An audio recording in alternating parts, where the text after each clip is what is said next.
good evening, and welcome to Winners and Losers from the LFC Daytrippers. That is probably it's the intro that's it's lasted into its second week, so you'll have to let us know whether you like it or don't like it.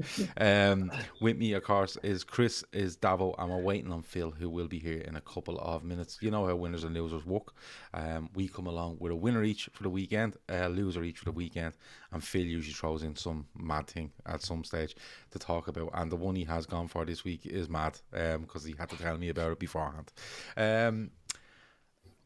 If you're watching, you're very, very welcome. Hit the like button if you're in here. Subscribe if you haven't already. Make sure to share it across your social media.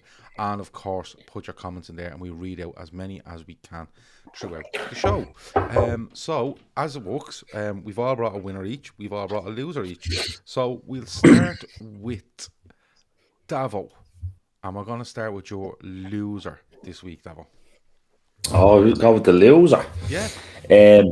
Right, me losers this week. I was just flicking around last night, taking on all the content, obviously, on Twitter and that social media after the win, buzzing, and I just came across actually friend of the Trippers, Daniel Story, Gav, who's been on with before, hasn't he? A good few times with you, and he was tweeting about.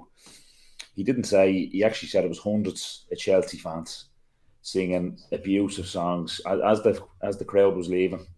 He was more saying, I didn't realise fans were allowed to mingle like this when they were leaving, but maybe it's a case that nothing could be done down Wembley Way or whatever it was, singing disrespectful songs about Hillsborough and really getting in the faces of Liverpool fans. And I repeat, like he said, it was hundreds. He said it wasn't just 10 lads, he says it was hundreds. 97 wasn't enough, etc., etc. I don't want to say what other ones he was saying like that. So, listen, we've seen before, they have a reputation. Obviously, the underground of Paris not letting that gentleman on the train. Amongst other things, I've got a mate who's a Spurs fan who was at Wembley before around, I think it was an FA Cup semi-final, it was around Hillsborough time, and they built a minute silence. So they do a previous. So I think really, I don't know, it's not all. I know a couple of Chelsea fans, I know a couple of season ticket holders, good lads. My old man followed them when he was younger. Loosely, Peter Osgood, Peter Benetti. Thank God he wasn't hugely into them, or I'd be following them myself. Yeah. Look, I think they've really let themselves down. Really, really, really let themselves down. But as I said, look, they've got previous. That element of their fans is there, and it's certainly been front and centre on numerous occasions for them. It's not just taking this on its own merits. This incident, Daniel Story does in a number of tweets reference what went on after the game yesterday, and then it was followed up by some Liverpool fans that would be quite prominent on Twitter and quite prominent in, I suppose, fan media. Mention it. I'm not going to say their names because you can probably get hounded, but they followed up with people leaning out of train carriages to shout at Liverpool fans. And I think Daniel Story referenced one in particular where there was a man with his young son having stuff absolutely thrown in his face, stuff thrown in his face with regards to Hillsborough and other things, just stay quiet for a minute. Okay, sorry. So the Chelsea fans, from what I could make out yesterday, like Daniel Story is saying that there was, a good lot of them shouting certain things at Liverpool fans with regards to certain incidents that we're not going to give them. We're not going to air them because why should we? But just the whole way they come off yesterday was a bit mad. Like I've seen some stuff where, they're accusing Liverpool of cheating yesterday. They're accusing Liverpool of doing this, doing that, doing that, booing the anthem, and it's quite clear that when the anthem starts there yesterday, Liverpool starts singing "You Never Walk Alone," and Chelsea fans are booing "You Never Walk Alone" while the anthem's going on. It was all a bit mad, but like we're still in that day and age that regardless of what Liverpool fans have done, or proved with regards to certain incidents, you're still going to get this, and Davo, it's just never going to end. No matter how much evidence they're shown or decisions that are made in an official capacity, it's just never going to end. Chris, like, you can't ignore it, because if it's happening with a load of people, especially to a man with a young boy that's walking out of Wembley yesterday, it's not nice, but there's no way of stopping it, Chris, is there? There's just no way, like. Sorry, Chris, just before sorry, Chris, just before I interrupt there, Gav, I have to say, I am just literally stunned at your top there. It looks like the AHA video. It's right? me golf top that I don't I know, but golf. it looks like you're half cartoon, half human, and you're banging yourself off the wall to become human again. This is phenomenal. It's a really nice top. It's really comfortable. Not the one you wear when you're cold. Yeah. Yeah.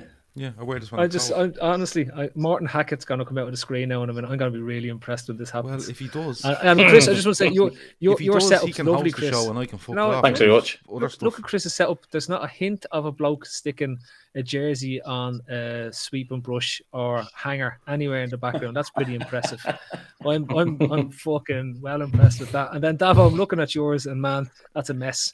You look like a geometric maze. I don't know what's going on. Mine looks like I'm in the middle of a Ukrainian basement, or I'm sticking around outside in Putin's gaff or something like that. It's just hiding. You know what I mean? Someone said I look a mess. Yeah, I know someone says I look a mess tonight. I've been up since 5, and I actually had an interesting start today because it is Monday, as we all know. And I was going down in the dark to get the bottle for the baby, so he didn't wake up. We were trying to keep him asleep, but this was about 5:45 this morning. And I thought the last stair was actually 4 stairs up, and then I used my head to stop getting down the stairs. So it was an interesting start to Monday. I basically used my face as a braking mechanism, and I definitely wouldn't recommend using your face as a braking mechanism. It's not a good way to start a Monday. So with that, anyway, back to the football and whatever we're talking about. I think Chris was going to answer a question about 8 minutes ago until you interrupted. And funny enough, when you interrupted, you said, Chris, before you interrupt, he wasn't interrupting, he was asked a question. Just bang in the head. Makes a change. It is normally me interrupting, to be fair. Chris, back in a minute. He's going now. There's nothing that can be done. Like, I'm not saying there's nothing that can be done about it, you know, bar educating people, but even educating people just doesn't work. You know what I mean? It's never going to end this. No, it's that cultural thing now of one-upmanship, and I know I could say this and I can say what I want because I know it'll outrage you.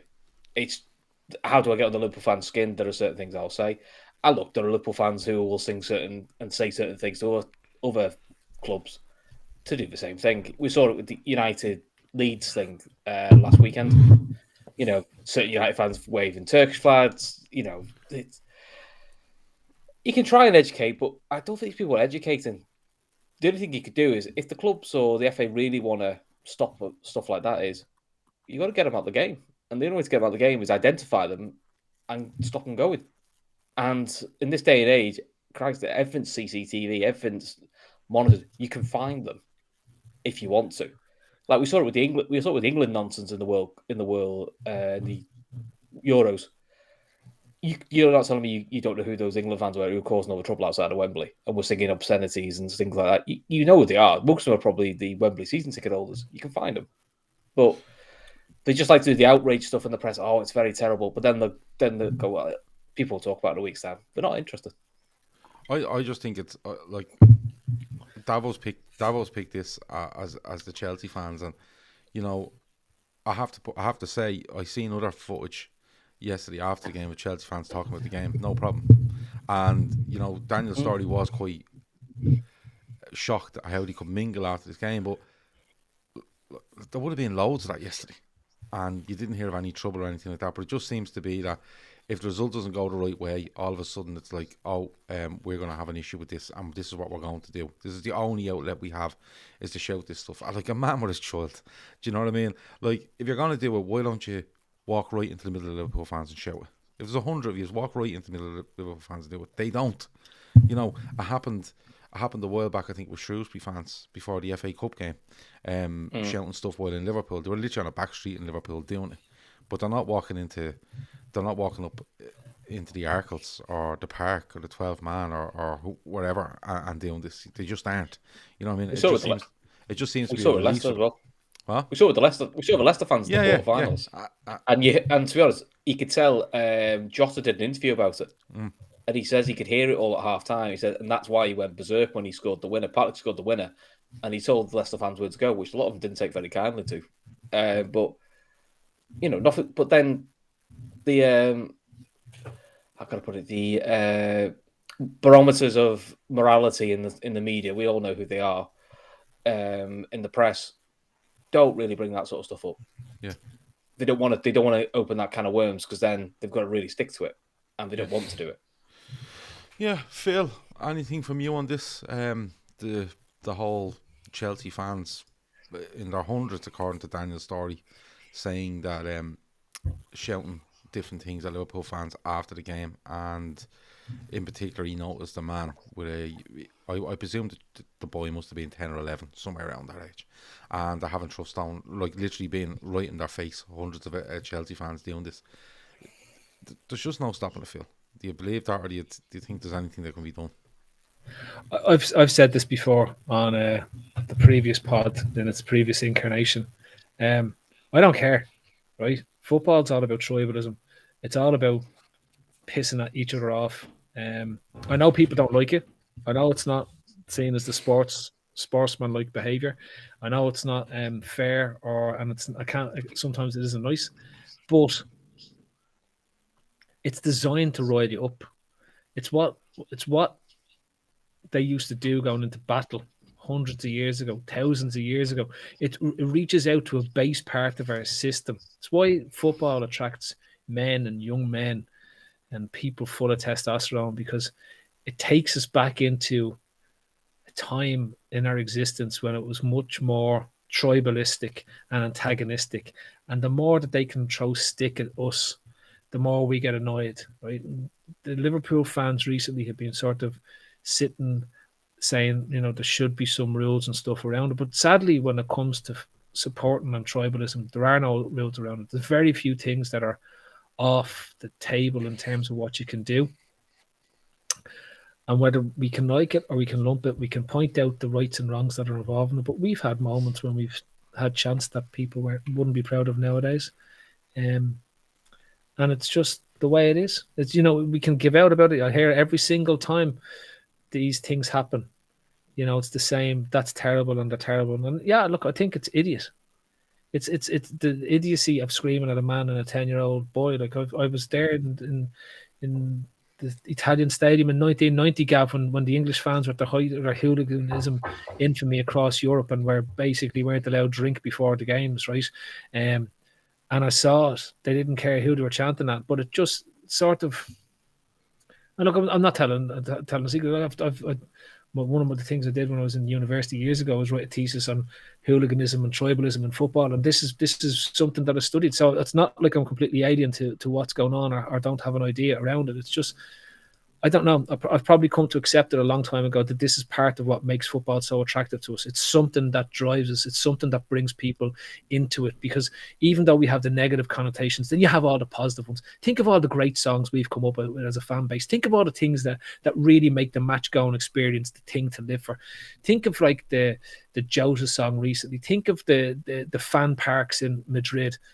You do have this negative element, but there is all this positivity, and it's very hard to separate one from the other. And I don't know. I actually don't know if I want to see it separated. There is something about being made, to want to scream and shout back even louder than the opposition fans because they piss me off. That sort of does attract me to football. And that's just my own opinion. It's nothing like I don't. People are allowed to have different opinions. That's just mine in terms of what does attract me to football and why I like it. Yeah, James says there is a line you don't cross, though, Phil, and there is a line you don't cross, but it gets crossed. I think, the way I look at this, there's no doubt that what's shouted at times is wrong, right? And that's not only from Chelsea fans, yes. Loads of stuff goes on that's wrong. But it does get crossed anyway. Now, there's less of it in the grounds, I think, nowadays, because, like you said, like Chris said, every seat in that ground can be seen by CCTV. Every single seat in the ground can be identified. You can identify who's in it, who's on the ticket and stuff like that. Now, with tickets, they get passed around, but still you can identify somebody, right? But I'm wondering, is the way to go about this is you can give out and give out and give out about it, and you are quite right to, But what Daniel's story suggested was Liverpool fans just didn't react. Just went about their business. And sometimes, I'm not saying all the time, but sometimes that's the best thing to do. And literally, you basically say to someone, like, or you don't even say anything. You just walk around. And what happens is they actually get bored because there's no impact on what they're doing. You know what I mean? There's no immediate impact on anyone as to what they're doing. Now that man could go around the corner and his son could be upset, but you haven't shown the person shouting that's happened. And there is times where, you know, if a team comes to Anfield and shouts certain things, they don't really get away with it nowadays. But even if they did, they'd be drowned out by Liverpool songs or whatever it might be. But sometimes when you see that happening outside the grounds, the thing to do is just to keep walking and just go. And some people would say to you, well, you're not standing up for things. You are. You're actually. It's just a different way of standing up, because if you don't give them the satisfaction of seeing you roiled, the next time they go to shout it, they go, I don't even know if I'll shout that. These aren't just. I'm not getting the reaction I'm looking for. You know, the sort of way. And that's all. It also makes them look stupid in front of the mates. Yeah. You know, a fella shouts something, and when the tumbleweed goes across because, you know, the 5 Liverpool fans are shouting, it just walks off. Now, I'm not saying laugh at it, because if you shout something about certain incidents and a Liverpool fan was to laugh at it, that could be perceived as, they don't find it. Do they find it funny as well, even though I'm shouting it? But I think there is times where you just you walk away, you say nothing, and you know what? The person that shouted it this time, the chances are, will they do it the next time? It might make them think. It absolutely might make them think. So we'll have to wait and see. I'm glad Davo brought that up though. Phil, on to you next. I want your winner first this week. I can't remember what I said. What was it that I said? The League Cup. The League Cup. The League Cup. Yeah. Yeah. My winner was the one that you wanted me to talk about. It was the woman in Brazil playing futsal. No, don't. We can't talk about her because we're not. Go on, tell us why your winner is the League Cup. She did that. That was a trick like Ronaldinho. Yeah. We know. Why is the League Cup your winner? The League Cup for me has always been the winner. I hate domestic cup competitions. I'm well on record of saying this. I'm not changing my tune here, but I'm also on record. Mention it. And Davo will back me up on this as well. I'm also on record of saying that the League Cup is by far a superior competition to that shypockery that's the FA Cup, right? I hope we never win another FA Cup again. I want them to take the FA Cup down off the wall of champions that we have, wherever it is. Well, that's not going to happen. That's just ridiculous. I know, but still, we have an FA Cup to win this year, so we can do a quadruple. No, we don't. We're throwing it, but it can't be arsed with it now. It's just it's enough. But the League Cup, right? Yesterday's League Cup was arguably one of the best games I've watched in a long, long time. Like, for a cup final, it was mad. It was end to end. It was open. It was everything happens in it, and then it finishes with a goalkeeper scoring the winning penalty, and a goalkeeper missing, not just missing, but stamming the ball 5 billion yards over the bar. Like, there's a shot from behind the goal, and actually, when you see where the ball lands, how far back it lands in Wembley, it's off the charts. For me, goal kick. For me, the League Cup, as we've discussed this before, Shane, but to me, the League Cup became an undisputed winner yesterday. It's played in midweek. It doesn't impact your league campaign. It goes straight to penalties and loads of rounds. You get loads of penalty shootouts. And yesterday, we got 120 minutes of absolute madness. We had offside goals, onside goals, hitting the bars, fellas getting injured before games, lads turning up who I didn't even know still played for us. You have Milner giving winks to lads before penalty shootouts. You have Tuchel galaxy brain and the thing before the penalty shootout. Then you have an 11-10 penalty shootout. We haven't seen that level of shite goalkeeping since Simon Mignolet was in goal for us against Middlesbrough in a League Cup match. It's without doubt. It is 18-17, that wasn't it? 18-17 against Middlesbrough, where the goalkeeper's almost got to take 2 penalties, right? So the League Cup, to me, basically cemented its position as the biggest winner in February and March, I'd say. I don't think we're going to top the League Cup, to be totally honest with you, in March. So the League Cup. I have to be honest with you. It's a 0-0 draw yesterday, or 0-0 draw for some people. No, it was 5-5. Right, but I can't remember a better League Cup final in a long time. And I put FA Cup. It was a brilliant game of football. There's loads of disallowed goals. There's loads of attacking. There's off the post. There's all sorts of stuff going on. And I don't know if you end up seeing that in an FA Cup. I think there's a bit of a freedom to a League Cup final that you don't see in an FA Cup final or a European Cup final, because it's like it's just like, oh, it's February and we'll have a go at this and we've got here and we've used a big squad. Am I going to throw a really big, strong team out today? And it seems like there's a freedom to it. Like, if we play that game again on Sunday at Anfield or at Stamford Bridge, there's no way there's that amount of chances. There's no way there's that amount of disallowed goals or end-to-end stuff. There was 32 shots on goal in the 120 minutes, like, you know what I mean, from between both teams. I think the League Cup, like, right, if it was a 4-4 draw and it went to penalties, you go, wow, you know what I mean, everyone's dying for the League Cup to come back again. But Davo, even at a 0-0 yesterday, it just came across as a brilliant League Cup, and people and it went up in everyone's estimation. Yeah, I think that people who are next happiest after Liverpool are the EFL.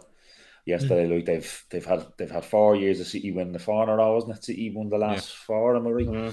I couldn't tell you who they beat in one of them finals, to be honest with you. And then you'd obviously the Gobs, they beat us and won.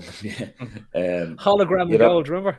Yeah, and then you'd obviously you'd obviously the messing that the EFL with us and the Villa game when we were at the World Club Cup, and they couldn't do something to try and get one of the biggest clubs in the world, try and give them make the second leg the first leg and try and kick on the game a week so they could get it's their, remember, the EFL, it's their premier competition, the League Cup, and they fucked up. They couldn't do it, and they forced our hand, meaning that we sent out the under fucking 18s to play against Villa and make a mockery of that competition.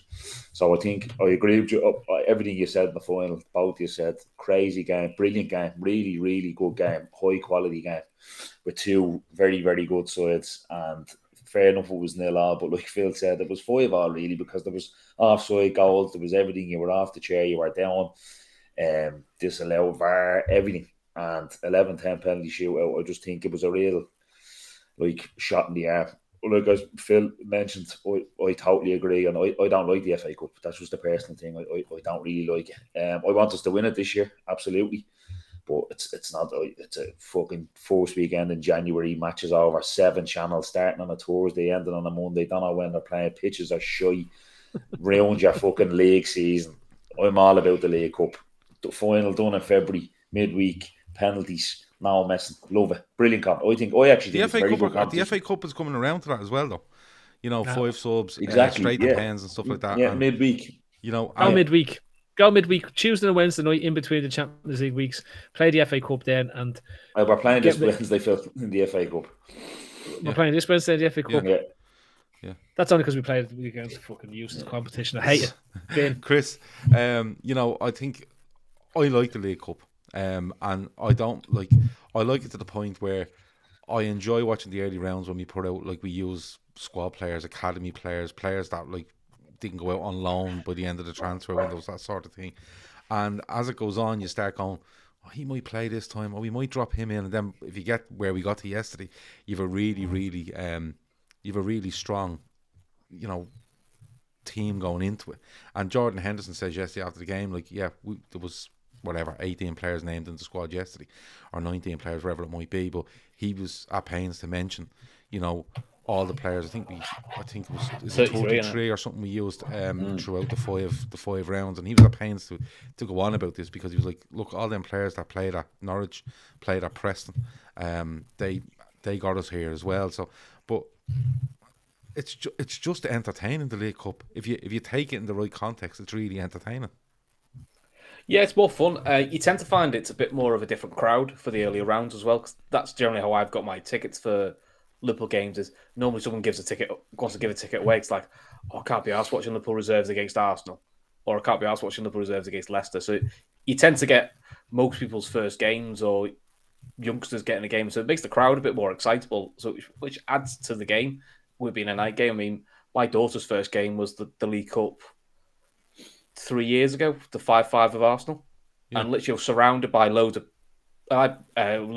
dads with the kids. And most of the kids had never been to a game before. And it's like, oh, my mate's seated up, he said he couldn't be arsed with watching Liverpool reserves against Arsenal reserves. It was one of the best games I've seen. And that's fair. That was the arrival of Caoimhin Kelleher as well, because he was brilliant. He had a brilliant he's crap in the game, but he's good in the penalty shootout. You know, and at the other end, you had Martinez, who now is the keeper Arsenal should have kept by some distance. But you know, that's how you find out about good young players. So I enjoy it. The League Cup's always good fun. I mean, I still have fond memories of the League Cup in 2001 because I always felt that season's when Liverpool started to get a bit more serious again.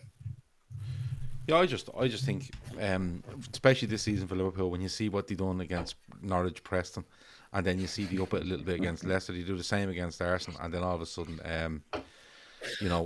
I see this. I've missed Phil, brings a level of professionalism the others can't match. He's clearly fucking moving his whole gaffer around when he does this show. Like, he doesn't appreciate any of the shit I have to do all week. He just spends an hour on a Monday acting the bollocks with a lamp.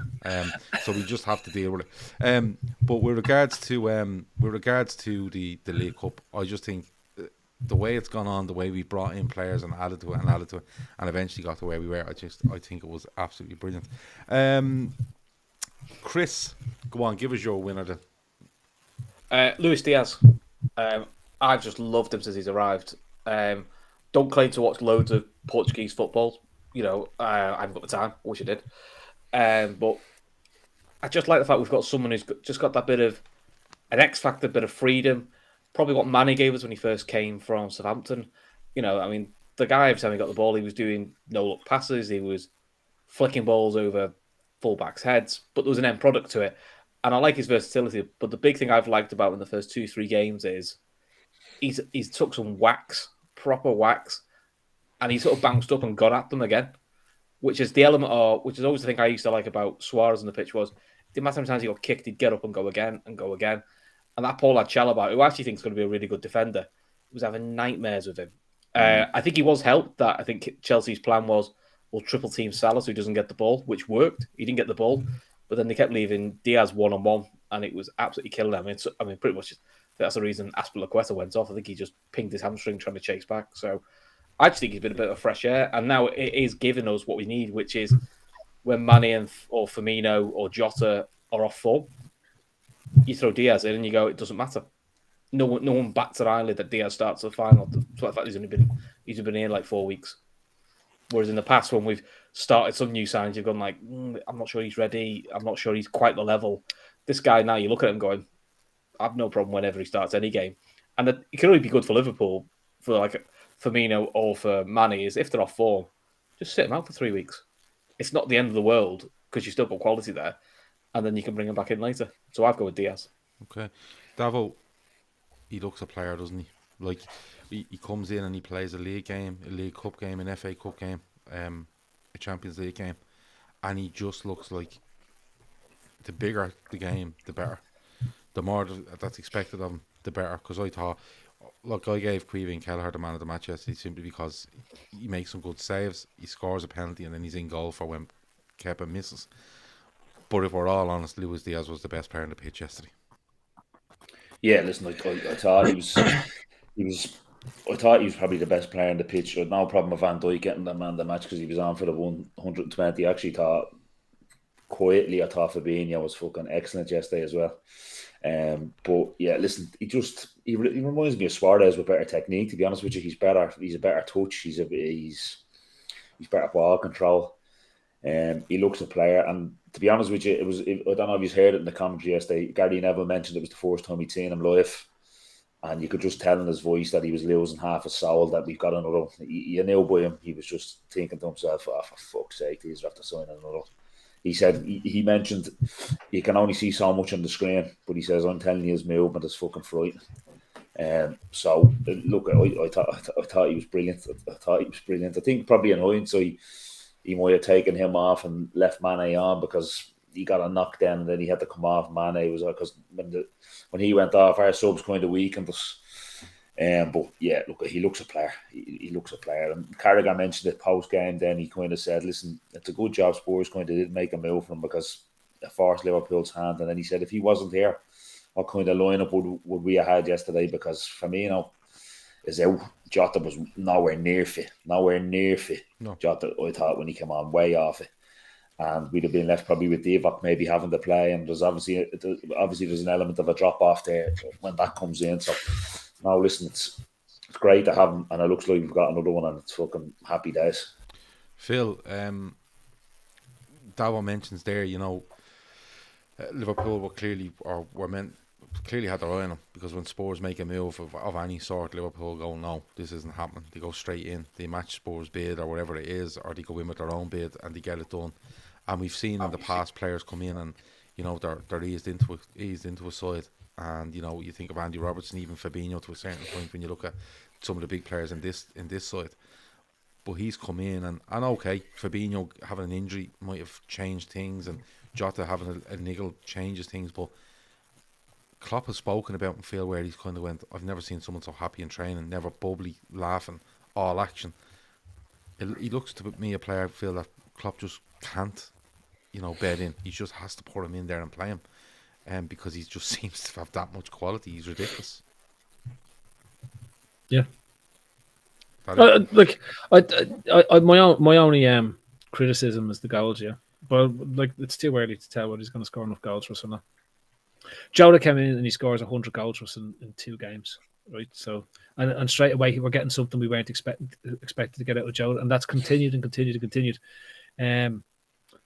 I'm just trying to think: has there been a modern day forward who's come in and not scored loads of goals to go on and then score loads of goals? And again, the only sort of comparison you can make is Suarez, but Suarez does come and score in his opening game, and he scores the next couple of games, and it's just Suarez.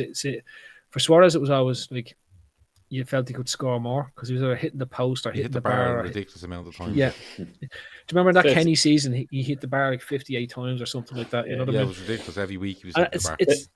It's my one seems when it clicked for him, wasn't it? Yeah. In terms, and then, but it's my one bit I want to see Diaz deliver on is goals, right? Because the one thing Salah does when he arrives in, scores goals. The thing that all makes us stand up about Salah, I was singing his praises coming in, expected him to be able to hit somewhere between 16 and 18 goals a season from Salah, the way he'd been playing in Italy. I haven't seen enough of Diaz to know, but from when he was coming in, anyone who had seen him was saying that he scores plenty of goals. So I'm hoping the goals come from lovely technique, great technique, and is able to use his technique, which is like you have fellas who are flashy and does nothing with it. He's definitely got an impact on the point of attack.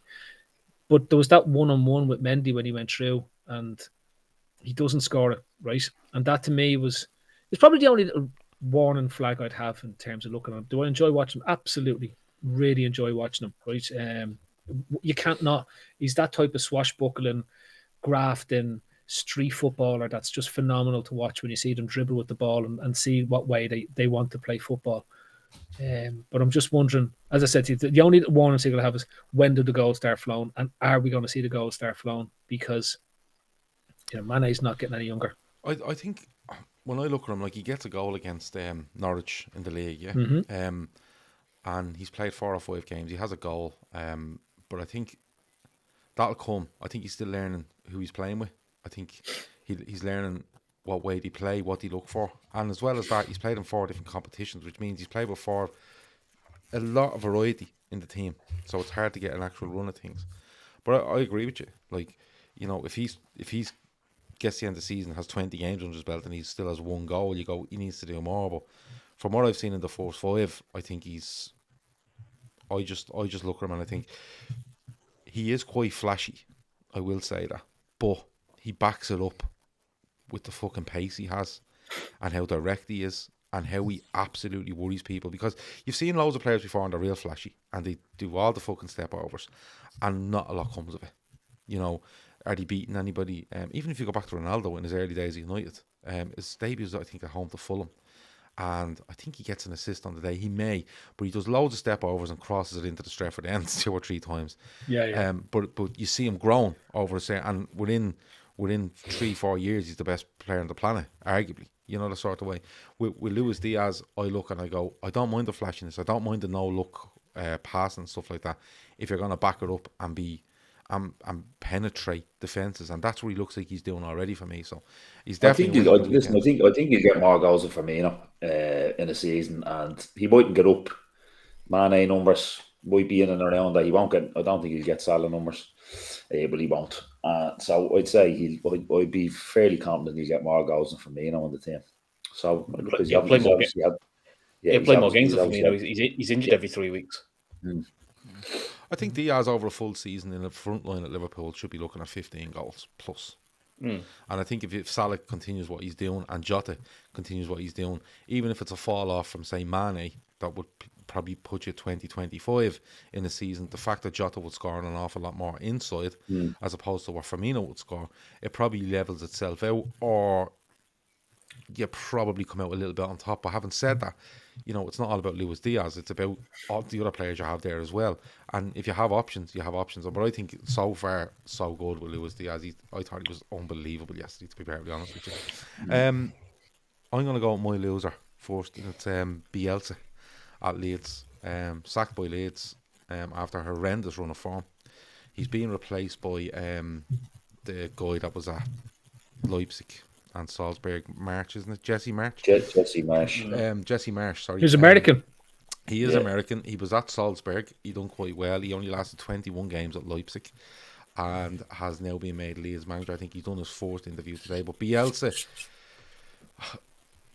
I spoke to Joe, the Leeds fans, last week. He was on a show with us. He was very, very honest in his assessment of Leeds, but he was adamant that Bielsa shouldn't lose his job. But I was talking to him at the weekend. I said, look, Joe, they have to make a decision on this. You know, the man is a legend at Leeds.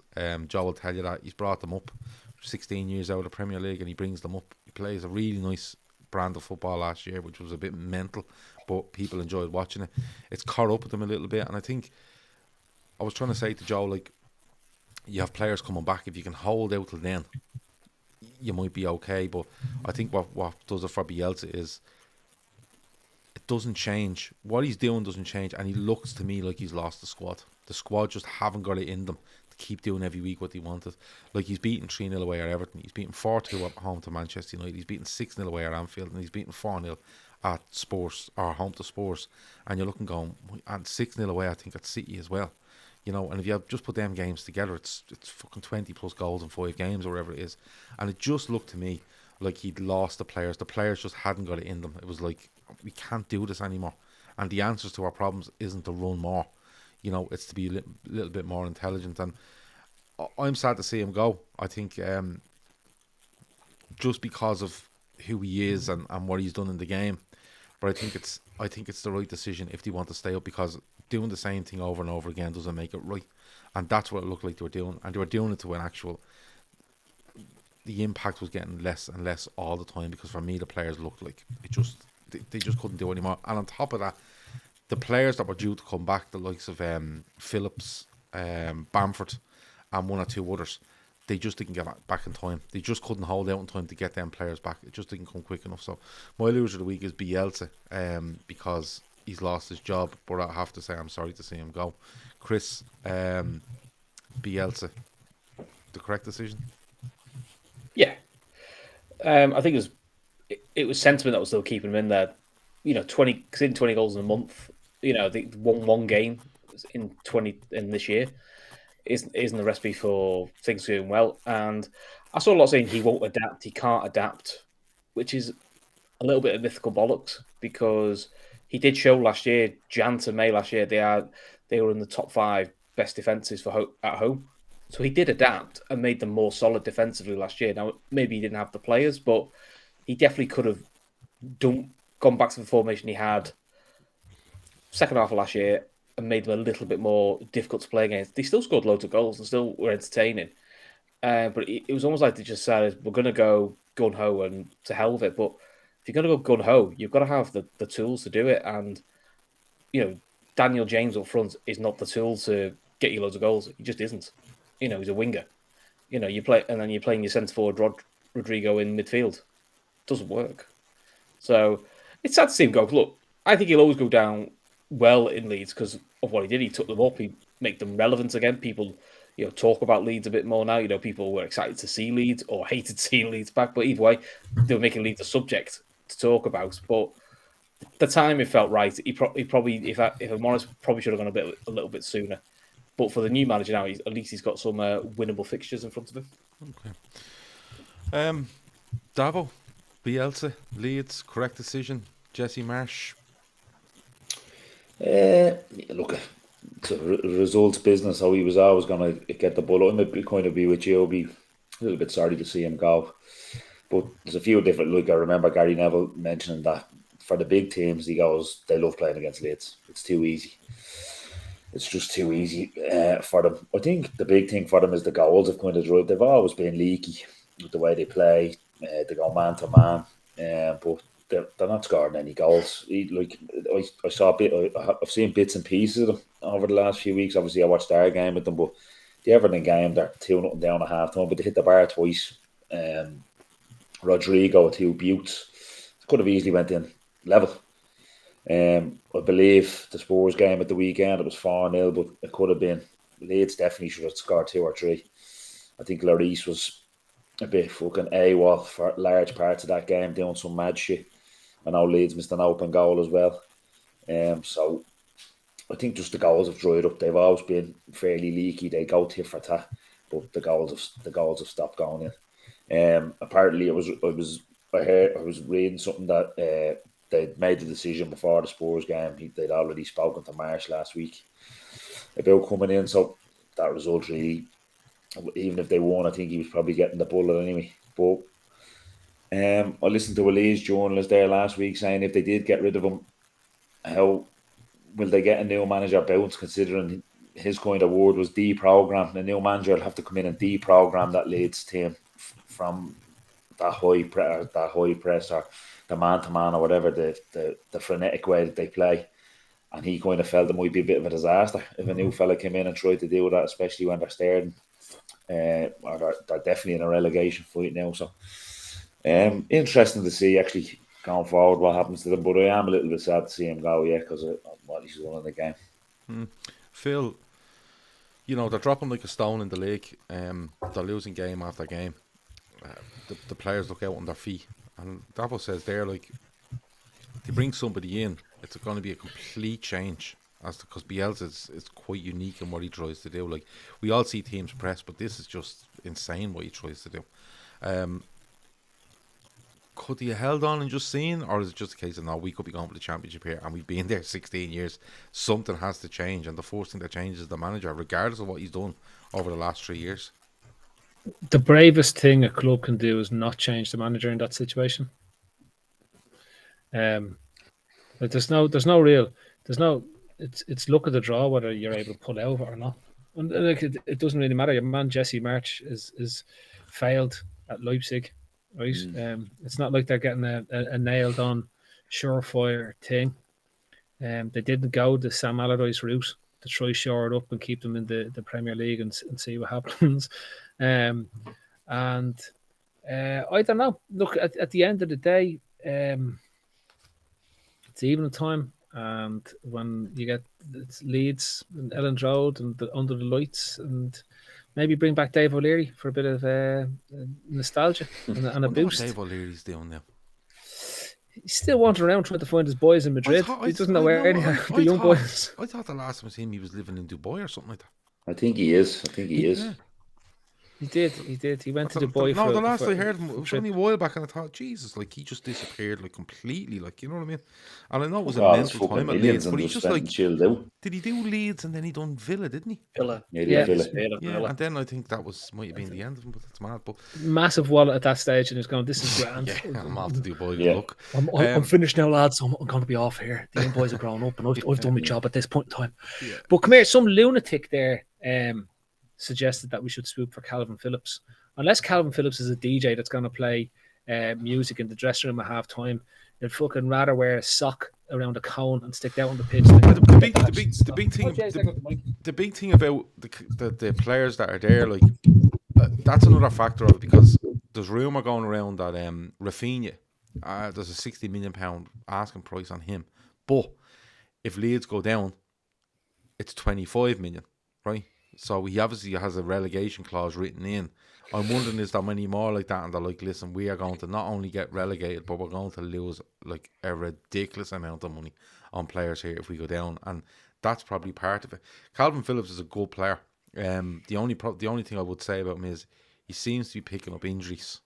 And that's like genuinely Don't bring me any midfielders to pick up injuries because I can't deal with any more of them. He's not a good player. He was a one-season wonder that did well for Leeds. No, he is a good player. No, he's not. He's not. Okay. He's not. I think he is. I'll tell you, you mentioned Rafinha there, Gav. I think he's probably one over the last couple of months whose stock has really, really dropped. He was being linked with us. He's been linked with Bayern Munich. And I think more the issue with him over the last while has been his attitude. I think it's been stinking. He's been stinking the gaff out. He was hauled at half time at Goodison. He was building the ball against Hardens, against us.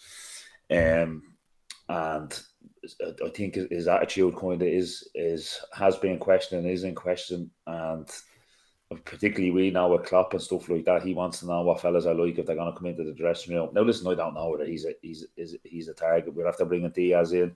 It looks like we might get something done with Fulham for that Carvalho young fella. Yeah. Listen, the ship might have sailed for him for Liverpool, but I think he's one that's personally, I think his stock has really, really dropped off. I know around the international break there a couple of months ago, he scored for Brazil. He was getting raved about, but Jesus, performance. I'd say there is in games. Yeah, I'd say there is a few we're looking at him and going, it's getting tough there at Leeds, and he seems to be like he gives away the corner at Anfield where Van Dijk scores the 6th goal, and you can actually see him turn around after giving away the corner as if to go, this is a load of ball. Yeah, Towell has gone in with him, like, and if you're looking at that, like, I'm not saying it's easier than like that. Of course, you're pissed off at him, but the Towell, you're meant to be probably the talisman of that team, apart from Phillips, and the Towell has gone in. But look, it's been difficult for them. They've been missing Phillips and Bamford, and obviously the captain Cooper. I don't know too much about him, player, like how good he is or bad or indifferent, but he's the captain.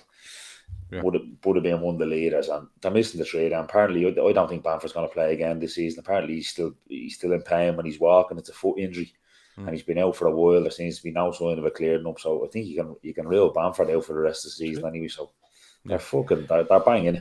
They're all over. See that's a great show from Owen Burke there, Gav. Terry Venables did take over from Dave O'Leary at the time as the interim manager of Leeds. Probably phoned up and said, Dave, don't worry, I'm not the manager. I'll just stand here beside you for games. And then he was the manager. That's how Terry Venables rolled at that time. Before we get to we have we've 3 winners left and 1 loser left to go. But before we do, Phil, you like to talk about something random on this show, and this week it's a short sponsor. This is immense. This is absolutely immense. And let me just put a bit of background on this. A couple of years ago on this podcast, when it used to be just a podcast and not a video show, Nilo, our old friend and colleague, attempted to get a sponsorship from, who was it? What was it?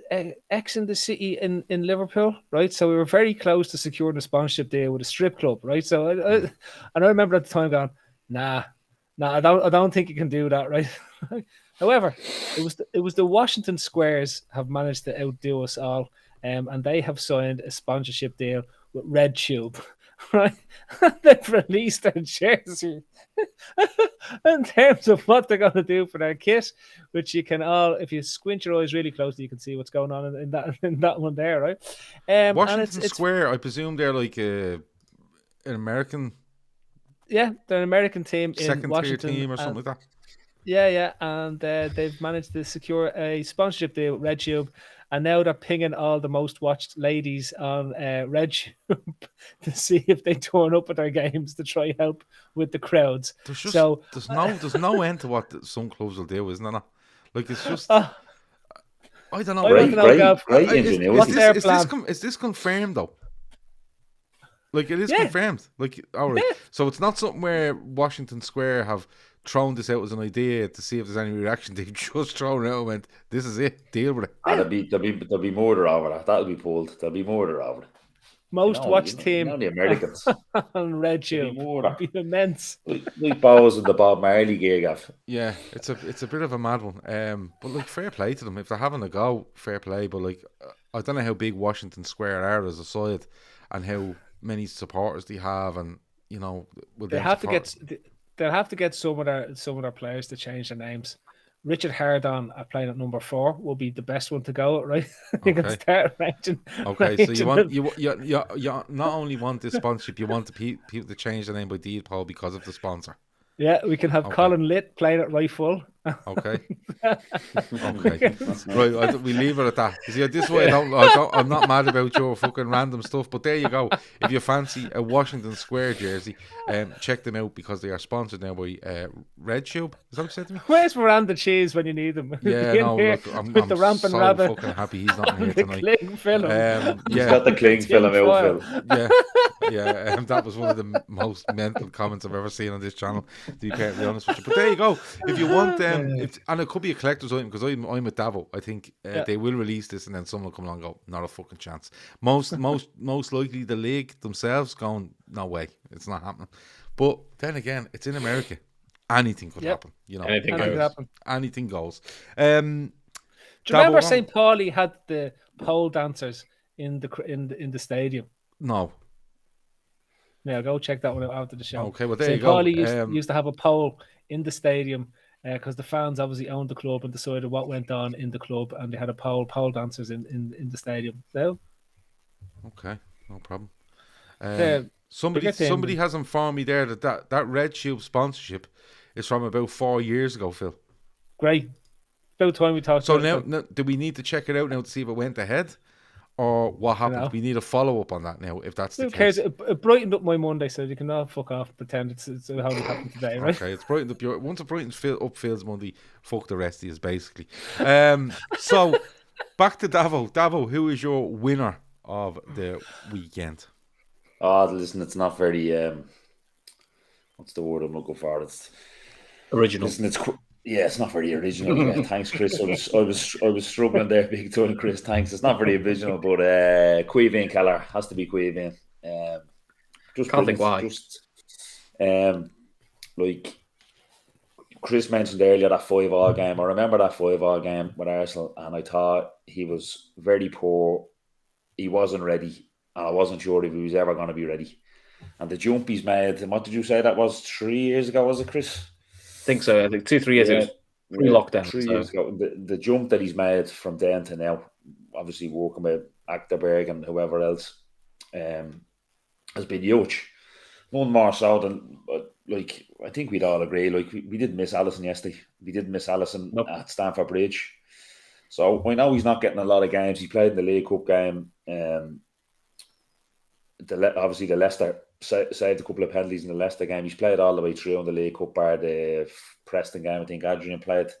So he's not getting loads of games, but I would probably argue, from my point of view, I know Phil played in goal as well, from my point of view, like he's played twice against one of the best teams in Europe, the European champions.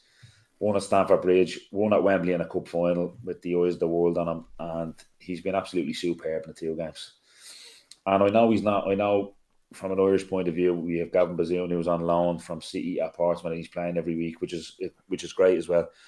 But I think it's just a different way of doing things for keepers. It doesn't always have to be that way. I think he's learning an awful lot. I think someone said earlier, I think it was Ray Dicko said, I wouldn't underestimate how big it is from working with Alisson day in and day out. And I just thought, look, he's played arguably, like, the City game is the biggest, arguably our second biggest league game, our third biggest league game away from home, and he's played in the cup final, and he's been superb in both of them, and just great. And I think Klopp said he's probably the best number 2 we could have in the world at the minute, and he wouldn't swap him for anyone, and I'd be of that opinion as well. Superb. It's I think you know how high they rate him that he never sent him on loan. And I think it's the same with Curtis Jones. Curtis Jones could have easily went out on loan. Harvey Elliott was a bit different because I think he was just pushing so hard that they went, can we take the risk and send him on loan? But you see he's back and he's straight in the first team squad. But you say Dicko says that earlier, and I can't agree more. The fact that he's there now, I think it's 3 years he's training with Alisson Becker now. And you can see he's not Alisson Becker, but he's very close as a prototype in the way he plays, the way he approaches crosses, shots, comes out of his box, how he tries to work with his feet, distribution, all that sort of thing. And I'm going to be honest with you, you couldn't have made a better story for me yesterday. Bar Harvey Elliott banging one in the last minute into the top corner, I don't think he could have made a better story on that, because the row all week, not a row, but the discussion all week was, sentiment and stuff like that, and should he play, should he not play? And Jurgen Klopp said, "Look, I'm a manager, but I'm a human being, and there has to be a space for this sort of thing in football." And he sticks to his word. He plays him, and he doesn't let anybody down. He makes a cracking save early on. He makes other good ones during the game. He's cool. He's calm. He slots away a lovely penalty, and then he's in goal for the one that skied. But I was absolutely delighted for him. Chris, he doesn't get many games. Klopp says he asks him to do an awful lot for him, day in and day out. But just to see that yesterday was absolutely, and not just because he's Irish or anything like that. Just he's a goalkeeper that's been there throughout the whole run. He's given the final, and if he makes a howler there yesterday, it's like, oh, you should have played Alisson, you should have played your goalkeeper. Tuchel doesn't. Tuchel goes with his first choice instead of giving the League Cup goalkeeper, as you'll call it, the start, but obviously brings him on for the pens. But Chris, he does nothing wrong yesterday, and then he's right in the centre of attention when it comes to, scoring for Liverpool and Chelsea missing. It was amazing. Yeah, the best way I could describe it, he's the goalkeeping version of Joel Matip. Because when Joel Matip, for the last 2-3 years, was always picking up injuries, when you drop Joel Matip in, he might not have played for 6 weeks, 7 weeks. You never knew he hadn't played for 6-7 weeks. He just played his natural game and fit and slotted in perfectly. And Kelleher's kind of got the same mentality. Doesn't play. He hasn't played since the 2nd of Jan, so he's not played now for 4 or 5 weeks, and then you just drop him in, and his level's what it was 4 or 5 weeks ago. That takes us a high level of mentality and maturity to do that, which could only be a good thing. And in goalkeeping terms, he's a baby. He's 23, which in goalkeeping terms is nothing, because most goalkeepers now don't get anywhere near the peak till they're probably early 30s. Alisson's probably getting close to his peak now, so he's got a lot of years on his side. It's just as long as we can keep him happy, to keep him there as a number 2, because he's really, really good for us. And I don't really bat an eyelid now if he's picked. Either do I did say, it's a cup final. I'd rather play my first choice keeper because it's cup final. Liverpool don't get to many of them. But when they said they're picking Kelleher, I wasn't losing my mind over it. It's just I'd rather have gone for Alisson because he's first choice. But when I saw him start, I wasn't panicked over him starting. I was panicked over. I may have been worried about a couple of the outfield players, but Kelleher's one of the ones that if he's in, doesn't really faze me at all. Phil, how highly should he be rated? And as a goalkeeper, as number 2 at Liverpool, and the age he's at, he probably is going to look for more regular football. What should he do, and what should Liverpool do with regards to Caoimhin Kelleher? If he's as highly rated as I think he is by Liverpool. I'm going to do this quick so we aren't stuck on it right. For a start, I'm delighted what went on from yesterday. He's about 15 million times better than, I'd say, 13 other goalkeepers that are playing in the Premier League at the moment, including all the English ones. Every single English goalkeeper is better than. So I think that's important to state at the outset. He's 80% Alisson. So if you're 80% Alisson, that means you're in the top bracket, in the top 20 goalkeepers in world football. That's how high Kelleher is now at this stage, right? And to put him in context, he's the 3rd best goalkeeper we've had since Bruce Grobbelaar left the club in 1994. And I'm not even messing about that. The 3 best goalkeepers we've had, Alisson, Reina, and Kelleher. Every other one was an imposter. If you rank, what's Kelleher like compared to Dudek? If you had Kelleher or Dudek, I'm going with Kelleher, right? Kelleher, Westerveld, going with Kelleher. Kelleher, Mignolet, Kelleher. Kelleher, Brad Jones, Kelleher. The list is endless. Kelleher, David James, Kelleher, Friedel, Kelleher, Corkland, Kelleher, Carson, Kelleher. This isn't even just all that hyperbole. We've seen him play now a number of games for Liverpool. We've seen his quality. We've seen his calmness. We've seen his psyche. You can't breed that in a goalkeeper, right? And that's something he's going to take everywhere he goes with him. Do I think we can keep him? No, I don't. I think we've got probably another season at best with him, right? And then the lure to go somewhere and have a full career will be too big. The only thing that keeps him at Liverpool is... Could you do a Courtois? It's only... Deal? In terms of go and come back? Sell him with I think Coto went in a 2 or 3 year loan deal to Madrid, but there was no recall on it. It was you're going there, you're their keeper for 3 years. But there was an agreed fee at the end. Or you're selling with an agreed buyback clause. I'd love to see him go for him. I'd love to see him go to Spain or Italy or Germany and just do something different to the typical career when you leave a big club, and that's just to go to another club that's say somewhere ranked between 11th and 6th in the Premier League. Do you know what I mean? I'd like to see him go. Wouldn't it be great to see him do a bit what Chesney did when he left Arsenal? He went to Roma and he then carved out a career which sees him ending up at Juventus. You know what I mean? It's totally different to what you'd expect a goalkeeper to do. And for me, I want to see Kelleher achieve what he possibly can, because I think there's an opportunity for him to be bigger than any other Irish goalkeeper of all time. And I know we're talking about Bazzano, but he's going to have to figure out his own career path as well, because he's not going to get anywhere near the City goal unless Ederson pisses off. And as long as Pep is there, he's not. So, but there isn't his psyche, his mentality, and you could see it yesterday. He's deeply cool under pressure. Big Jesus, saves. When he scored the penalty, Phil, I seen it on that inside Wembley there. The camera angle they had. He scored his penalty and just kind of trotted in and walked onto the goal line. It was like he was after being crossing the ball for Alisson in the warm up or something. Do you know who reminds me of it in terms of the mentality, Davo? And this is where it jumped out because I watched it again. Seaman. That unflappable nature where and Alisson has it as well. It just has this unflappable nature where a mistake has no impact on how they approach the game or how they play the game, and you can't make that. Somebody saying bigger than Given. Yeah, he's already bigger than Given. He's about 6'5". Like this. No, he's 6'2". Given wasn't as small as I think. Given's about 6'1", wasn't he? Yeah. But 6'2", I think. Lads, look.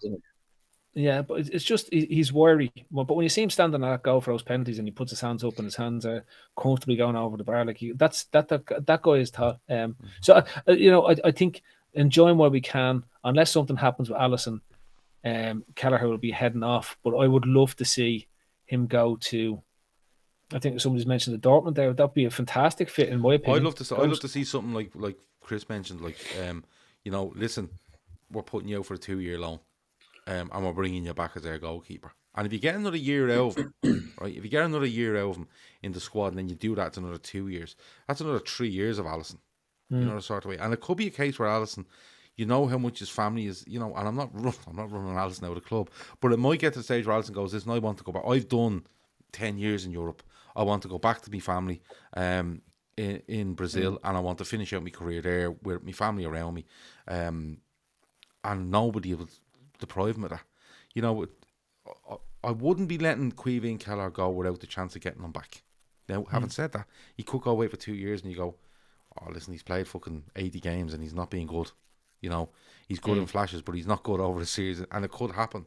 But right now, the way he is, I think Liverpool should be looking to protect what they have while he's here and protect their interests if he does go and wants to play football. I think that's the most logical way to do it. Let's fly through these. Phil, your winner. Your loser. Sorry, your loser. FIFA.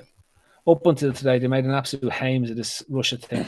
They should have been just banned last week. It took the Czechs, the Poles, and the Swedes to say they will not play Russia in any shape or form for them to actually back down. I think the FAI have said the same, haven't they? The FAI have come in today and said they will. I think Belarus are on the radar now as well. Yeah, well, that's because the Belarusians look like they might be able to help out with the Russians because they have such a mayor, right? So, from my point of view, typical FIFA and UEFA, it took the national FAs, which is saying something, to actually force them into doing the right thing. It's a disgrace. Finally, today, UEFA then pulled the plug on Gazprom, and it took them so long to do the Champions League. Funnily enough, Phil, I think UEFA have been actually better than FIFA, which is strange. They've been a little bit quicker to it. Pulling the Gazprom the Champions League. But you have to remember, lads, this isn't a fella just walking into work this morning and saying, listen, we're pulling the plug. They would have to go down a legal route. It's not going to take an hour to do. But Gav, when we say that, that's also that's nondescript. They're the governing body. They can decide where things go, and when they wanted to make the decision. When the media pressure came on them, they were quick to pull it. And also, I want to say, FIFA, Iman Infantino was questioned on his Medal of Honor he received from Putin. I heard that from Rob Harris. And and he refused to answer, and then they cut the press conference off. The FIFA PR handlers cut the press conference off. So FIFA, UEFA, being as ever, throw them into the fiery dumpster. The sooner we get the European Super League, the sooner we get rid of that two shyster organisations at the top. Okay, Davo, anything on that? Listen, not a whole lot, to be honest with you, because I'm not educated enough, really. I did listen to bits and pieces. I heard the Rob Harris question to Infantino about his Medal of Honor he got from Putin, and how he was asking him about, does you regret being in bed with him for the Russia World Cup, and he just kind of he just fobbed it off. What did they call it? He filibustered the question. He just kind of waffled on for a few minutes, and then the press conference cut off. Phil is right. None of this would all be, the status quo would be the same, apart from the players and the national confederations coming out and saying, listen, we're not playing Russia. You can do what you fucking like, throw us out, whatever. We're not playing Russia. And it's actually good. It's actually good. I was only asking my own man today, would sport be a thing that maybe pulls this war to a head? Maybe that, like, I know Putin's a lunatic, but if Russia is kind of starts getting put, like, ostracised, like South African apartheid, where during the apartheid, I mean, he's not going to want that either. He likes the ego. He likes all the bells and whistles of the Sochi Olympics and Gregory Rodchenko and getting all these medals and this, that, and the other. And all. He loves all that as well. So, not to rub it in on the Everton fans tonight, but I hate to break the news. Usmanov was added to the list. Did you see that? Usmanov is off. The talk is he's added to the list, but it's actually the Americans that are adding him to it. Well, as soon as he goes on that list, Gav, it's game over. Yeah, no, but the talk is that they're two separate companies, so we don't know if Usmanov is on it. And Sean Lawson just put a thing into our WhatsApp group there saying the trustees at Chelsea are considering resigning over this because they don't want to take stewardship. They don't want to take stewardship and blah blah blah. So I didn't read it. So there's all sorts of stuff going on. I'm not educated enough to be going in talking about that, but I just wonder, will sport play a big part in getting this to slow down or getting it to some sort of peace? Maybe sport might have it. Well, listen, Gav, I probably won't, because Putin's a fucking lunatic. I don't know. Like I said, I'm not educated enough, but it's good to see that sport has. It's after reacted. It's reacted, and it's after. Do you know what? It's after throwing a couple of spanners in a couple of walks every. Just think of everything tonight, Davo. Their underwater stadium is sunk. Their major backers are being ostracised in the Russian world. Frank Lampard is laughing all the way to the bank, and they're going down. Look at the compare to ourselves. First trophy down to 4, and we're on the march. And our sub goalkeeper is winning trophies for us. Kelleher has now more trophies than Everton has in the last 24 years. Diaz rocked in 27 days ago. Yeah, Chris, gets a trophy for you. You know, it's the sanctions coming against them all over the place. So I'll leave myself to last on this one. But do you think Russia will give a shit that clubs or teams won't play them in Europe and teams won't play them in World Cup qualifiers and, you know, Olympics or wherever it might be? Do you think he cares? I think Russia cares. Whether the guy in charge of Russia cares, don't know. He just looks a bit of a lunatic. I mean, I'm not well read up on it, so I can't comment too much. But he just looks like he just looks bananas, and I think everyone thought he is. But I don't know how these sort of people. I don't know how'd you talk him down. Well, you don't. You don't. Yeah. What's going to drive any real change, if change is going to come without any annihilation of the Ukraine as such, is if the oligarchs revolt in terms of what's there. That's the only power. This season, the assets and stuff is a power play to try drive change internally in Russia, as opposed to doing anything like that. Because if the likes of Usmanov, Abramovich, and all that type of stuff have their assets seized, that's a much like that is the pressure point, if you know what I mean, on the support structure that holds Putin in power as it is in Russia. But look, we're not dealing with democracy or anything like that. Yeah, it's just a bizarre place. I don't think sport will do anything to change that man's mind as to what he wants. No, because at the end of the day, he will see the Ukraine and their joining of NATO, and NATO being that close to Russia, as much bigger than any fella kicking a ball or any fella winning the medal or woman, right? Talks is that they're holding talks on the Belarus border with the Ukraine. He sent a delegation. If he wants to do this, he will do it. And what he's doing is he's throwing out enough threats around the place as well.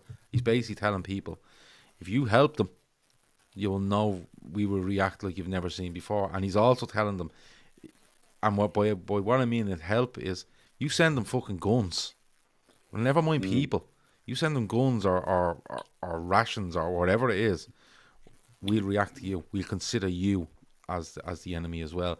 Now, I don't know whether it's a lot of bluff from him. I don't know, but we'll find out. I think there's a bit. We don't find out, but.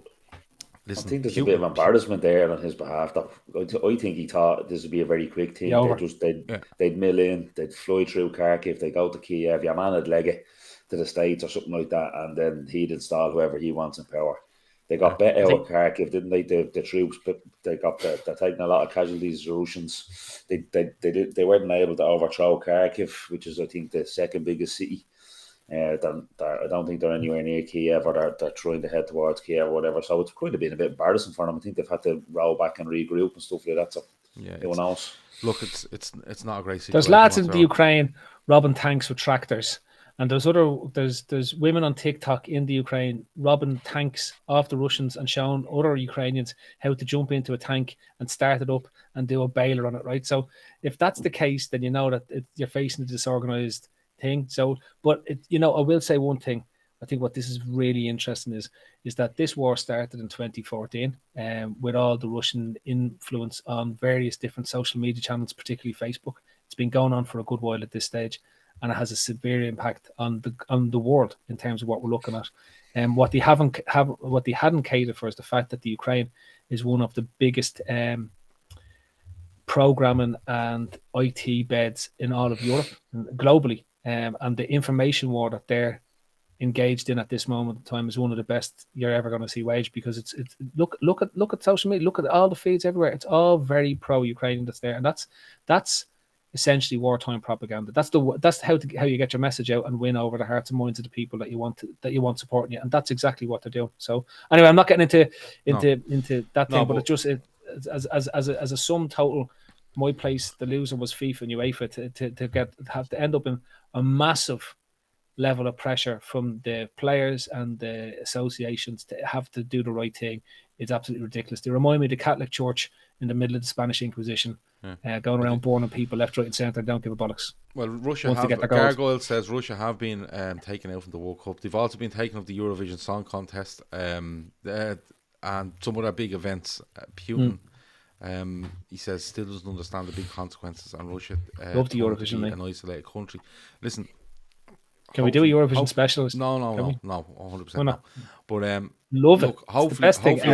Hopefully this gets finished as quick as possible with the minimum amount of. I'll do a watch along casualties. On the Eurovision. Watch along on the Eurovision, not a fucking chance. 1975, Jamrock says it's actually not about NATO. If you listen to his speech, it's about all the countries that were split up when they were USSR. NATO play was a farce. All them countries are split up, but this is triggered by he doesn't want NATO in Ukraine. He just doesn't. But look. There's lots of other things. There's lots of other things. Yeah, there's lots of other things as well. Never expect the Spanish Inquisition that no true word is spoken. Who's next? Phil, you've done that. Davo's done that. Chris, loser of the week. Yeah, I was going to do some officials, but to be honest, it's fucking boring. So instead, I was reading through the program, from the match yesterday. There was a really good article in it. You go to the middle of the article.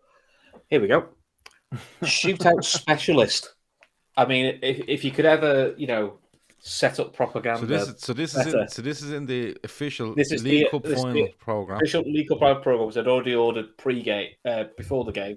I'm flicking through it this morning, and page 38 is shootout saviour Kepa Azabalaga. Okay. I thought that's quite apt. So I thought I'd do Kepa as me loser of the week because he just made a show of himself.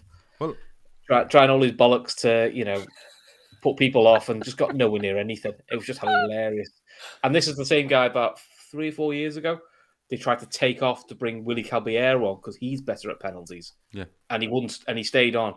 And then I don't think he did fuck all against City as well. So I thought it was quite funny, to be honest. Well, we done a show on it last night. We talked about Kepa, but I'm interested to hear Davo and Phil on this, right? So, Davo, then Phil. Davo, what is Tuchel doing putting him on the pitch? And on top of that, what is he playing at between the final whistle and the first penalty and throughout the penalties to the point where he's standing on the fucking post for Virgil van Dijk's penalty? Virgil van Dijk still goes that side and puts it past him. He was like, I said it last night, he was like a court jester. You know what I mean? Yeah. Listen, from the final whistle to the start of the penalties, I missed that bit now. So basically, I missed it as well, but the lads told me because I don't watch any of the in-between stuff.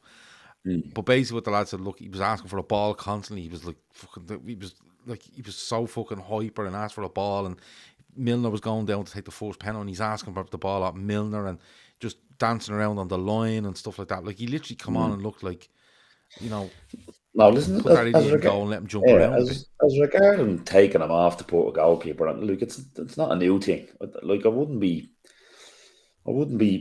hung, drawn and quartering Tuchel for doing it. I mean, they've done it before and it worked. It's not a new thing. Jesus, I can remember a playoff final Youngsko, Martin O'Neill's Leicester, against, I can't remember who they were playing, and they brought some big bleeding Russian 6'9" keeper on the 119th minute, and Leicester happened to go down the other end and get a winner in the last kick of the game, so they didn't need him. But like, it's not a new thing. You're kind of, if Kepa comes on and they win it, if the roles are reversed there, then he doesn't save a penalty, but he scores his and Caoimhin blasts his over, they'd be all saying, sure, he done right. But more to the point, I thought, is carry on for the penalties. I don't know. Shawnee mentioned it, popped into my head actually, Jordan, as well, why the referee wasn't booking him. There was a young Irish goalkeeper sent off. Shawnee said there was 2 of them. I didn't realise it was 2. There was a young Irish goalkeeper sent off in a shootout. I think a couple of years ago by a referee. Joe Hart got done for it in the other. I think Joe Hart got done for it in the 21 tournament, and that was just for gobbing off. This was just for coming out. And he missed the fan. Just stepping off the line. So how he wasn't booked for his carry on trying to do it for every penalty. But listen, I love Fabinho's penalty, but my favourite penalty a lot was Van Dijk just milling the ball straight at his head and he fucking getting out of the way of it. Yeah. It was the look back. Yeah, and if you watch, it's the look back that gets me. Yeah, and if you watch the inside Wembley video from Liverpool, you'll see, if you watch towards the end, you'll see Van Dijk and Fabinho making reference to Kepa after the game and during the celebrations. Phil, is it a psychological thing just to do it? Because I don't know how better he is at goalkeeping or penalty than Mendy, who had a fantastic game, by the way. I think the record speaks that Kepa's won 3 of the last 5 penalty shootouts or something like that. He won 2 in the run to the final, and they've done this on a couple of occasions, and it worked. I think it worked on it a couple of weeks back for them as well. So Tuchel has this ploy. He firmly believes that Kepa is a better penalty shootout expert, and on this instance he conceded 11 penalties, so that's one of those things. But did you see we were working with a crowd called Euro 11 to prepare us for the penalty shootout all week long? So this wasn't just a trained thing. This was, they had mind scientists in to train them mentally as to how to approach the penalty shootout. So Chris, from your point of view, the next World Cup, you'll hear about all Euro 11 going into the England team to sort them out for the penalty shootout. And then Pickford will have no arms. And unless you can save a ball with his tongue, it won't make a blind bit of difference. So, I think Klopp even said, he goes, but the last 4 penalty takers were on the list for work with this cover. So he did say the last 4. He said, "They just hit it, didn't they?" That was Canate's penalty gave me wiggly bum. Tony Cascarino, Romania, 1990. Where the muck went in, the ball and muck went in quicker than the ball. I think we kept this. The diver went in the net before the ball did. Yeah. Even the run up, he didn't know what he was doing, didn't he? Not the run up, he was like his legs were all over the place. Well, he didn't. He was just going, "What do I do here?" I kicked the ball, and it was great. But Kepa himself, the two things. I think Kepa's head goes on the Van Dijk penalty for a start, right? Because I think the one before it doesn't. The one where he gets the hand to it and it goes in.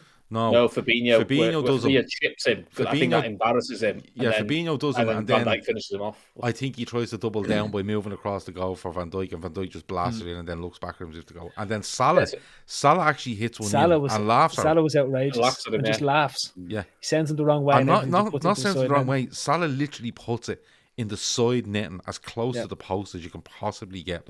It doesn't matter. 2 goalkeepers in isn't saving it, and he's laughing at him.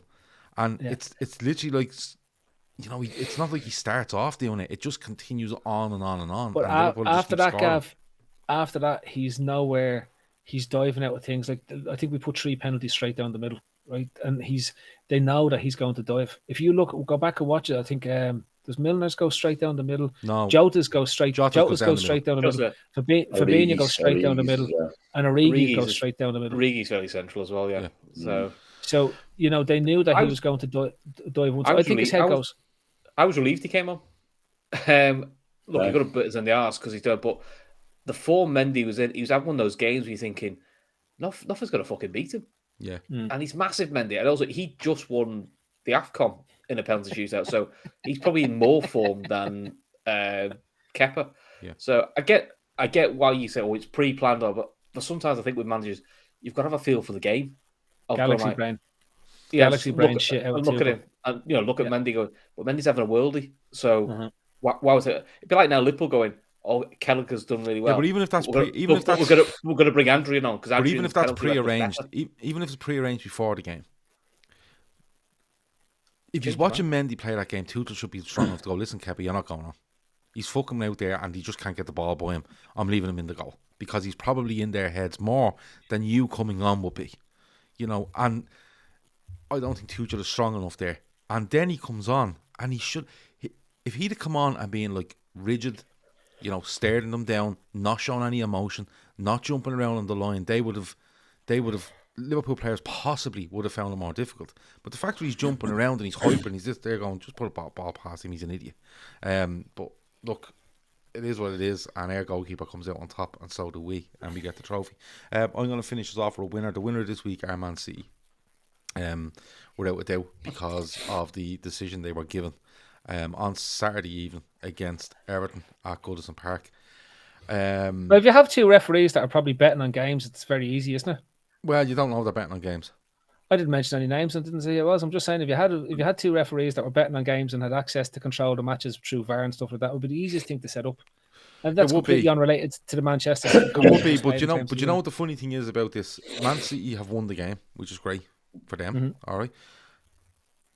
And then afterwards, they know they've really won this weekend because they've literally the officials have come out and said, yeah, it's actually probably a penalty.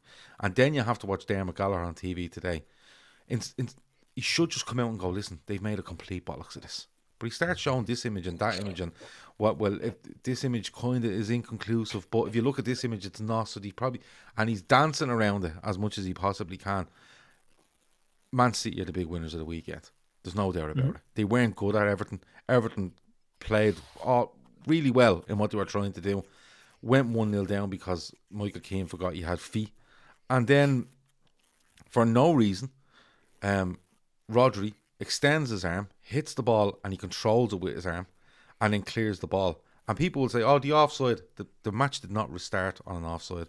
It restarted at the point that Rodri handled the ball because he was in control of the ball at the time, and because it was not given as a penalty, the game would start from there. So they, for me, are the biggest winners of the weekend because they got away with a massive 3 points in the title race. Can I just point out to anyone that's moaning about VAR, can you please stop moaning about the technology? The technology works really well. It's the gobshites who are utilising the technology that's the issue and remains the issue. And the most incompetent group. It's the people and process. It's the most incompetent group I've ever seen in such a high profile role and job are the officials from the PGMOL. I've never seen a group make more mistakes outside of health services across the world that honestly continue to maintain their jobs, maintain their employment, and maintain what's going on. Most of those guys, if they were footballers, they wouldn't be getting picked for the team if they kept making the amount of mistakes that they were. If they were a goalkeeper, if all them played in goal and they made all those mistakes, yeah, they'd be carriers. They'd be, what was your man's name that played for United at that time? Taibbi. That's what you'd be thinking of them as. They wouldn't have a career. It's outrageous that these guys continually get the games. And did you see your man Cavan or something was on VAR then the following day? So, when this backlash is going on, these guys should be suspended and they should be sent back to the training and they should be put to the bottom tier of football and made work their way back up until they get to the top tier again, because it's outrageous. It's an old boys club. I said to you, nobody's going to change them. It's a bizarre setup. Yeah, it really is. But I think they're the winner. I think they're the winners of the weekend. Davo, do you want to say anything on that before we leg it? No, you mentioned the offside, and I thought, listen, I'm not a fan of Lampard, but I thought he was good in his post-match stuff after. He said the first question he asked, whether he's able to talk to Stockley Park VAR, he spoke to the officials anyway and said, is Richarlison offside in the build-up? Because he said, if he was, he says, I have no argument with the referee.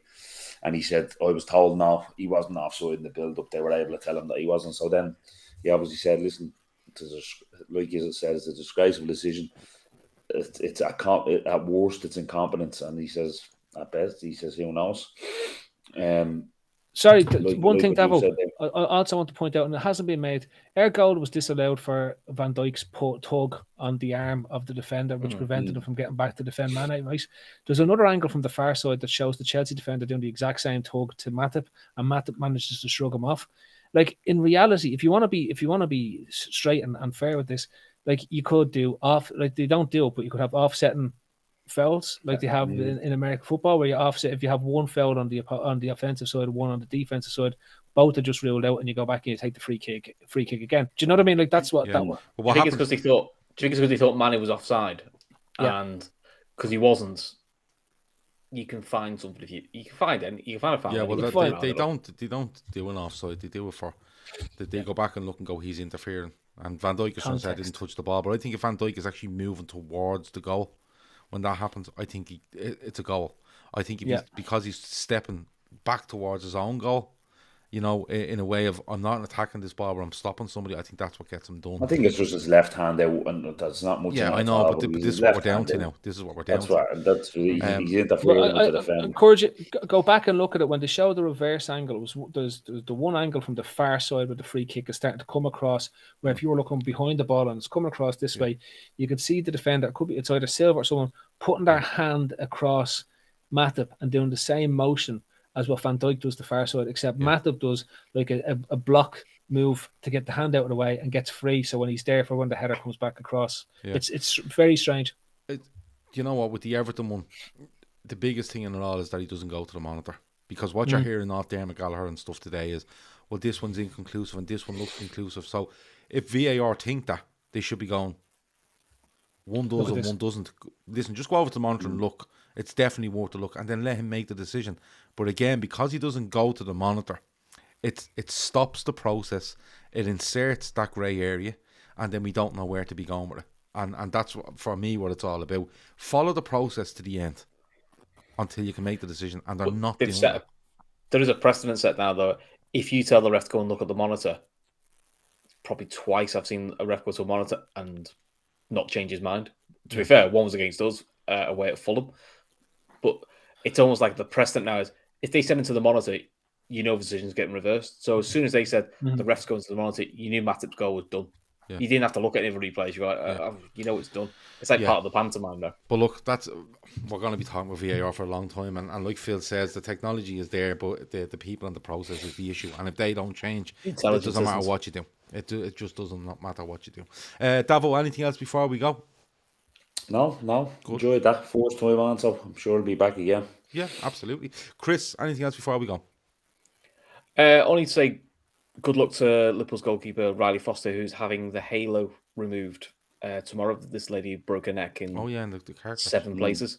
So she gets the halo removed tomorrow. I think she's going into a hard colour from there. So slow progress, but, she's making a recovery from a horrific injury. So that's good to see. Yeah, and hopefully she does great make stuff. somewhat of a full recovery and a quick one, as quick as can be, I suppose, in that situation. Phil, anything else before we go? Hurry the fuck up to feed this baby. Okay, we'll hurry up then. That has been winners and losers for this week. I should be back tomorrow at 2 p.m. with the Cup update. We will be back with a midweek fix tomorrow to preview the Norwich game and for the rest of the week on then. We let you know as it goes. Don't forget our sponsors, Féileacáin. Link in the description for the website and also for the donate page. BetMate still available to people in the description, and we will be having another go at that for the Norwich game. And IP Vanish, if you're in for a VPN and you're looking for a really good discount, check out www.ipvanish.com/Daytrippers, and you will get it for about $3.20 a month. So there you go. That has Man been on it. Eurovision. Man on Eurovision. The watch Man along. on Eurovision watch along Me could and be coming soon. Neil are going to do a watch along for the Eurovision. Okay, Man on Eurovision. Let's see how it goes. Talk to you in a bit. Over now.